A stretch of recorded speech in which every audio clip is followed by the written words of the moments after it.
Hello everyone, আজকেও তোমাদের সাথে আরেকটা রান্নার রেসিপি শেয়ার করব। সেটা হচ্ছে এখানে সলিড পিস না চিকেনে কেউ খেতে চায় না, তো আমি এই জন্য ভাবলাম এখানে সলিড পিসগুলো দিয়ে অন্য কিছু করে নিই।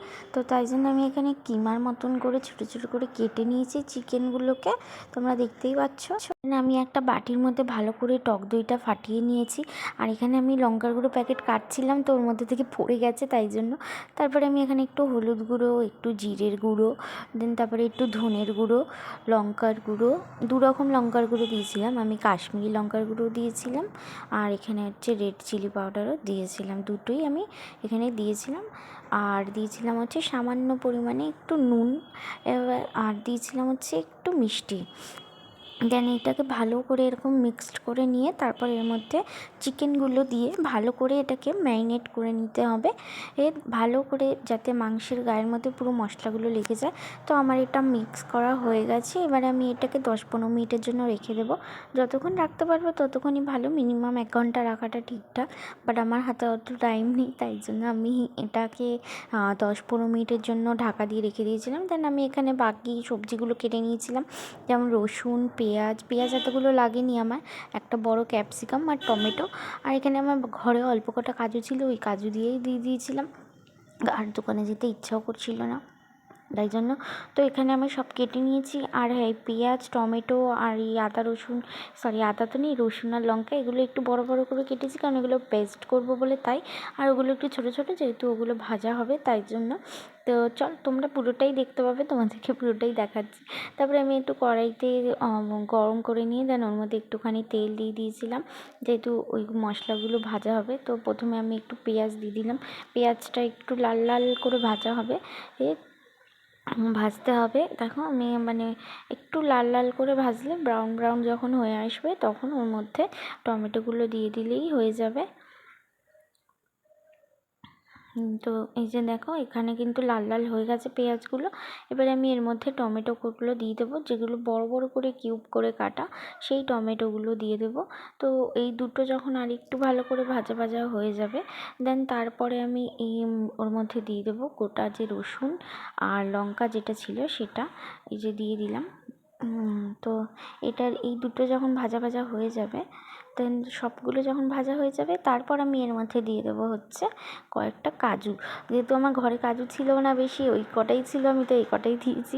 এখানে আরেকটু বেশি দিলে ভালো হতো, বাট আমার কাছে ছিল না, দোকানে যাওয়ার মতন ইয়েও ছিল না, তাই জন্য। আর এখানে দেখো আমি ভাজার মশলাটাকে একটু জায়গায় রেখেছি, যাতে তাড়াতাড়ি ঠান্ডা হয়ে যায়, পেস্ট করতে সুবিধা হয়। আর এই কড়াইতে যেটুকানি তেল আছে ওইটুকানির মধ্যে আমি এই ক্যাপসিকাম আর টমেটোটা একটু আধা ভাজা করে আমি তুলে রেখে দেবো। দেখবে ক্যাপসিকাম একটুখানি আধা ভাজা থাকলে বেশ খেতে একটু ক্রিপসি ক্রিপসি হবে, বেশ ভালো লাগে, আমার ওটাই বেশি ভালো লাগে। বেশি গলে গেলে একটা কেমন একটা টেস্ট লাগে, বাট ওটা আমার একদম ভালো লাগে না। তো এই যে আমি হালকা করে ভেজে এটাকে তুলে নিয়েছি, দেখতেই পাচ্ছ। এটা খেতে বেশি ভালো লাগে এই ক্যাপসিকামগুলো। তো তারপরে আমি একটু কড়াইটা ধুয়ে ভালো করে একটু বেশি করে তেল দিয়ে দিয়েছি, দিয়ে এবারে আমি যে পেস্ট করেছিলাম সেই পেস্টটা এবারে ওই তেলের মধ্যে দিয়ে দেবো।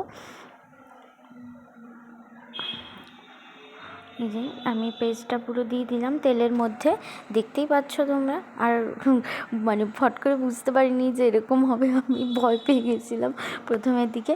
দেন তারপরে সব পেস্টগুলো দিয়ে তারপরে একটু ভালো করে নাড়াচাড়া করে নিচ্ছিলাম। আর দেখতেই পাচ্ছ পেস্টটা কতটা স্মুথ হয়েছে। দেন তারপরে এখানে যখন চারিদিক থেকে তেল বেরিয়ে আসবে, তখন এর মধ্যে চিকেনের যে কিমাটা রয়েছে সেটা দিয়ে দিলেই হবে।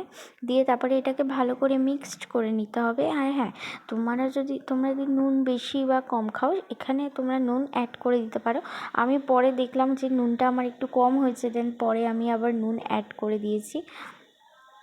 তো তারপরে এটাকে আমি ঢাকা দিয়ে দিয়েছিলাম কিছুক্ষণের জন্য, আর দেখো নিচেতে কত জল উঠে গেছে ঢাকা দেওয়াতে। আর এইভাবেই সিদ্ধ হয়েও যাবে চিকেনগুলো, জল দিয়ে আর ঢাকা দিয়ে দিলে অনেকটা সিদ্ধ হয়ে যাবে চিকেনটা। বারবার আমি ঢাকা দিয়ে দিয়ে করছিলাম। দেন তারপরে অলমোস্ট হয়েই এসেছিলো অনেকটা। তারপরে আমি এখানে ক্যাপসিকাম আর টমেটোটা দিয়ে ভালো করে মিক্সড করে দিলাম।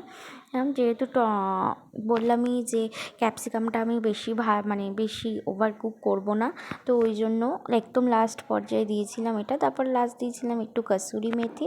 দেন এটা দিয়ে একটু নাড়াচাড়া করে দিয়েছিলাম, নাড়াচাড়া করে দেন তারপরে এটা অলমোস্ট হয়েই এসছে, মানে আর বাকিও ছিল না।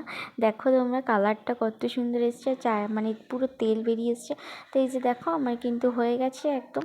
কেমন লাগলো তোমরা ভিডিওটা কিন্তু অবশ্যই জানিও, ভালো লেগে থাকলে কিন্তু লাইক কমেন্ট করতে ভুলো না। আর তো চলো টাটা বাই বাই। আর হ্যাঁ, এটা কিন্তু রুটি বা পরোটার সাথে খেতে কিন্তু দারুণ লাগবে। আমি কালকে রুটি দিয়ে খেয়েছিলাম, তো সত্যি খেতে খুব টেস্ট হয়েছিল।